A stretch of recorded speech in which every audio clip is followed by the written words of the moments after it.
Baik, selamat pagi. Di sini saya akan menjelaskan tentang dashboard yang sudah saya buat. Kali ini seperti tampilan dashboard keseluruhan yang saya miliki. Saya memakai data ekspor dan juga impor minyak dari tahun 2005 sampai 2019 yang saya ambil dari BPS. Sebelumnya saya akan menjelaskan dashboard itu apa sih. Jadi dashboard itu adalah visualisasi data, penyajian data yang ditunjukkan kepada orang awam sehingga orang awam tuh bisa dapat mudah memahami data yang kita miliki. Jadi memudahkan untuk menginterpretasi data yang kita miliki. Kali ini, karena saya memakai data ekspor dan juga impor minyak tahun 2005 sampai 2019, saya akan tunjukkan bagaimana datanya seperti ini. Dalam satuan juta US dollar ada kategori tahun dan juga ada dua nih, minyak mentah sama hasil minyak. Minyak mentah yang dibagi jadi ekspor dan juga impor, hasil minyak dibagi menjadi ekspor dan juga impor. Bagaimana cara membacanya? Misal, kan di sini 8.146 juta US dollar, artinya apa? 8,1 miliar US dollar. Ini sampai pada akhirnya data terakhir 13.673,3 juta US dollar, artinya 13,6 miliar US dollar. Kita kembali lagi ke dashboard yang saya miliki seperti ini. Pertama adalah ada tentang ukuran pemusatan dan juga penyebaran. Terlihat ukuran pemusatan itu apa sih? Pemusatan itu adalah letak di mana data itu berpusat. Sedangkan ukuran penyebaran adalah nilai seberapa besar data itu menyebar. Nah, kalau semakin kecil nilai penyebaran yang kita miliki, artinya semakin seragam data yang kita miliki. Di sini karena saya memiliki dua kategori tadi, yaitu minyak mentah dan juga hasil minyak, maka kita bisa nih klik sesuai yang kita inginkan. Misalnya minyak mentah nanti akan terdisplay pemusatan dan juga penyebaran dari minyak mentah. Kebetulan saya memakai pemusatan dan juga penyebaran berupa mean, rata-rata, dan juga standar deviasi. Mengapa saya memakainya? Karena data yang saya miliki ini tidak memiliki outlier. Outlier itu apa sih? Jadi outlier itu adalah nilai data dari memiliki nilai yang jauh lebih besar atau jauh lebih kecil dari data yang lainnya. Terlihat bahwa minyak mentah segini pemusatannya, penyebarannya sekitar 2 miliar. Begitu pula dengan pemusatan ekspor dan juga impor, pemusatan ekspor dan juga penyebaran ekspornya. Kalau hasil minyak kita klik seperti ini. Pemusatan impornya itu sekitar 17 miliar, penyebaran impornya sekitar 7 miliar. Selanjutnya kita beralih ke diagram kotak.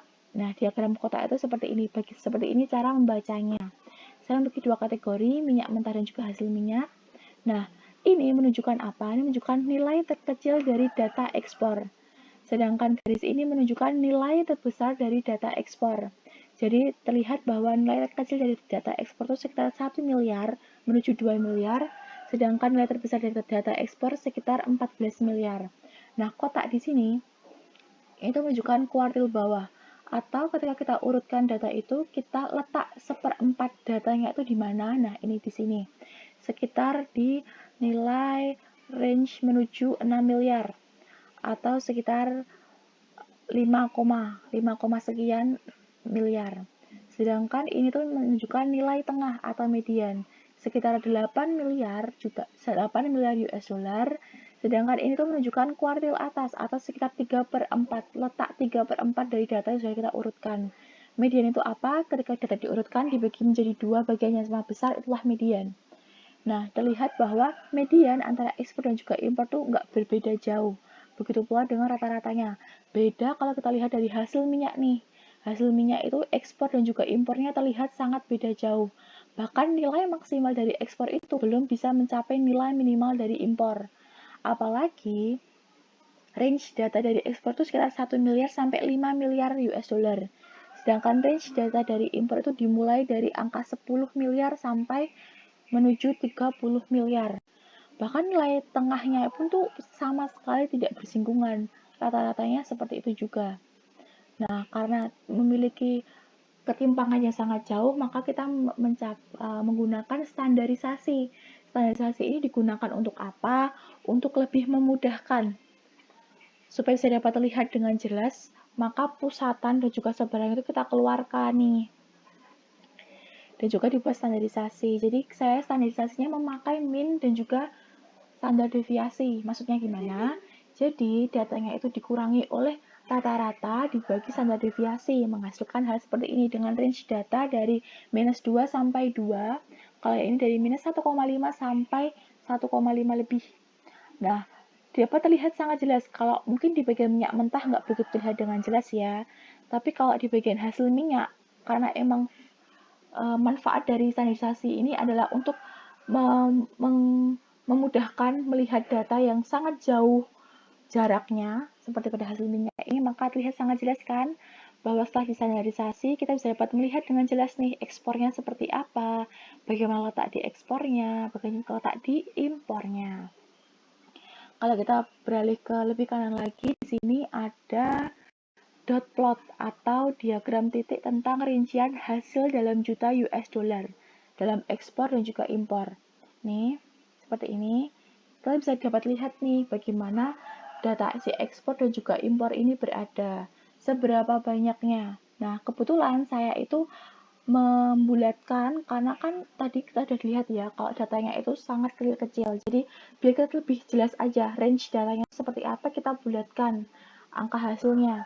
Seperti kita lihat bahwa kalau sebaran dari ekspor dan juga impornya masih menyebar dengan rata, jadi kayak masih sesuai terlihat dengan diagram kotaknya nih, bahwa mereka itu tidak terlalu berbeda jauh seperti ini, jadi masih menyebar. Tapi kalau kita lihat di hasil minyak sangat terlihat jelas perbedaannya, di mana ekspor itu tuh hanya di range 0 sampai 5 miliar, sedangkan range impor itu dimulai dari 10 miliar sampai 30 miliar. Terlihat dengan jelas dengan apa ini tadi, ketika diagram kotaknya sudah sangat mewakili.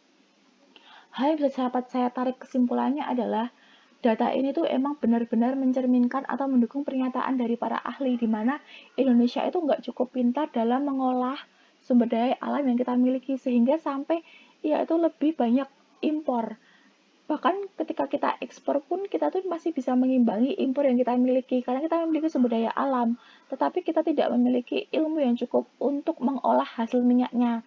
Sehingga kita itu ketika kita ekspor mentahnya, kita impor banyak dari hasil minyak dari negara lain. Seperti itu. Habis itu kita lihat hasil ekspor dan juga impor per tahun. Kita sudah tahu kan kalau dari tahun 2005 sampai 2009 seperti ini. Kalau kita klik 2005, maka data tertinggi itu ada di impor hasil minyak dan juga data terendah ada di ekspor hasil minyak. Total ekspor dan juga impor pada tahun itu sekitar 10 miliar juta US dollar dengan total impornya 17 miliar US dollar. Kalau kita bandingkan dengan data terakhir yaitu 2019, kita lihat masih tetap hasil minyaknya itu impornya tertinggi, malah ekspor kita tuh turun. Jadi total ekspor pada tahun itu sekitar 3 miliar US dollar dan juga total impornya sekitar 19 miliar US dollar. Jadi lewat data ini kita tahu nih per tahunnya itu seperti apa, terus mana tertinggi, mana terendah, dan total per tahun ekspor sama impor kita tuh apa. Kalau kita terakhir, dari data yang terakhir ini kita memiliki hasil per sektor dari tahun 2005 sampai 2009. Jadi kita tahu dari sekitar range tahun ini sampai tahun ini tuh naik turunnya seperti apa sih, yang tertinggi itu di tahun apa sih. Kita lihat nih, impor hasil minyak mentahnya itu tertinggi di tahun 2013. Kalau impor hasil minyak tertinggi ada di tahun 2013 dan juga terendah di tahun 2014. Kita lagi, ekspor minyak mentah itu tertinggi ada di tahun 2011 dan juga terendah tahun 2019. Dan juga yang terakhir, ekspor hasil minyaknya itu tertinggi ada di 2014 dan juga terendah ada sekitar di tahun 2016. Jadi kita tahu penyebarannya seperti apa, hasil per sektornya seperti apa. Ini adalah dashboard yang saya miliki. Apabila ada pertanyaan atau masukan, boleh disampaikan. Terima kasih.